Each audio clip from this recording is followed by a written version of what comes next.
Bonjour Bernard. Bonjour. Quand est-ce que tu as commencé à écrire? Mon premier livre publié, j'avais 40 ans, c'était en 2000.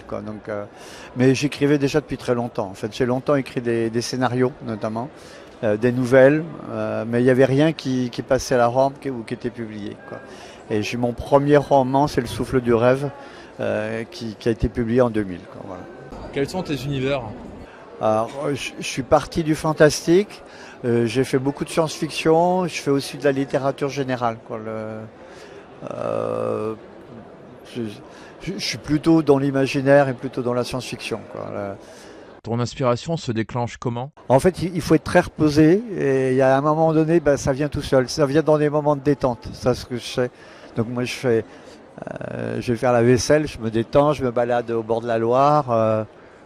Longtemps je marchais beaucoup dans Paris et en général c'est comme ça qu'il y a un moment donné il y a une idée qui vient et c'est merveilleux quand ça arrive, mais ça arrive pas forcément, ça n'est pas une obligation. Est-ce que tu pourrais nous présenter quelques livres que tu as écrits? Le premier c'est Le Souffle du rêve et le deuxième c'était de la littérature générale, donc je l'amène pas ici, il s'appelle Le Censeur. Le troisième, c'est un fantastique, c'est pareil, je ne l'amène plus. Et le quatrième, c'est celui-là. Alors celui-là, il a connu deux éditeurs. Le premier éditeur a fermé. Donc c'est un livre qui est entre deux. C'est l'histoire de quelqu'un qui conçoit une sonde à destination de Pluton. Donc au départ, elle n'y connaît rien. C'est juste elle avait rendez-vous devant le panneau de son école et puis personne n'est venu et il y avait une annonce. Donc elle a répondu à l'annonce, sauf qu'elle découvre que ça l'intéresse et que c'est l'aventure de sa vie. Donc il y a un peu de science-fiction, beaucoup de science et pas mal de réalisme en fait. Quels sont tes projets? Je suis plutôt éditeur maintenant, j'écris beaucoup moins. L'âge aidant. Et donc j'édite par exemple des novellas. Donc j'ai toute une collection en petit format, là, j'en ai édité 3 cette année. Et plus de. Alors il se trouve que j'étais l'éditeur d'une très grande autrice qui est Ursula Le Guin. Donc ça je l'ai édité il y a 15 ans. C'était un recueil inédit, c'était un moment donné où elle était un peu oubliée, plus personne ne s'occupait d'elle. Et c'est un très bon recueil qui n'a pas été réédité. Donc je reste le seul à diffuser actuellement. Que penses-tu de ce salon, l'AGD? C'est la 3e année que je viens. Moi j'aime bien l'ambiance, c'est agréable. Littérature, on n'est pas à la tête de gondole, mais en même temps l'ambiance est sympathique et en fait à Auxerre il y a quelques fans de littérature qui passent, donc voilà, on arrive toujours en général, on va toucher du bois, mais on arrive toujours à trouver des gens qui se passionnent pour la littérature. Pour toi, qu'est-ce que l'imaginaire? Pour moi, c'est une façon de sortir, parce que dans la réalité, on mélange tout, le vrai, l'anecdotique, le secondaire, le sans intérêt, et ça fait un salmigondi incompréhensible.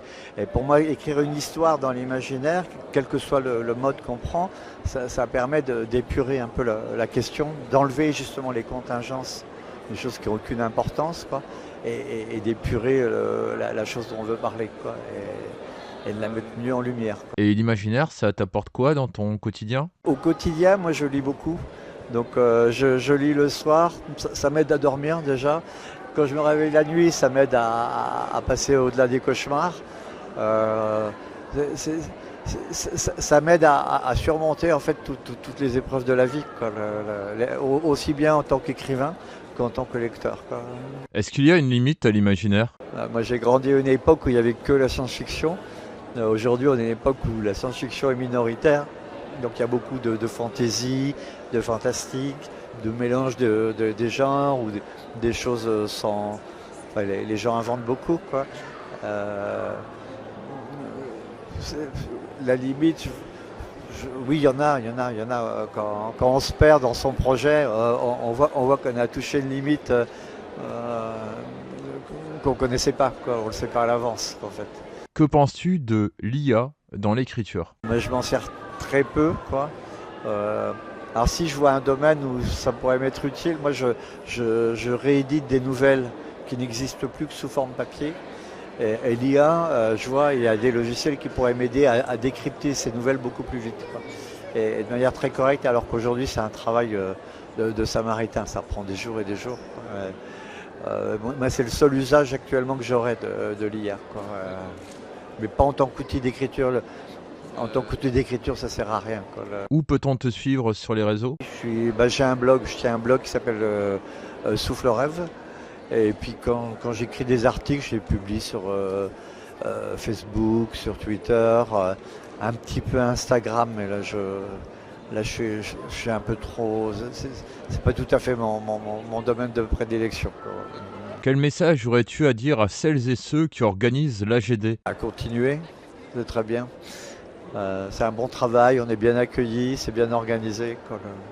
Quel message aurais-tu à dire aux abonnés de la chaîne YouTube Zone Imaginaire qui te découvrent?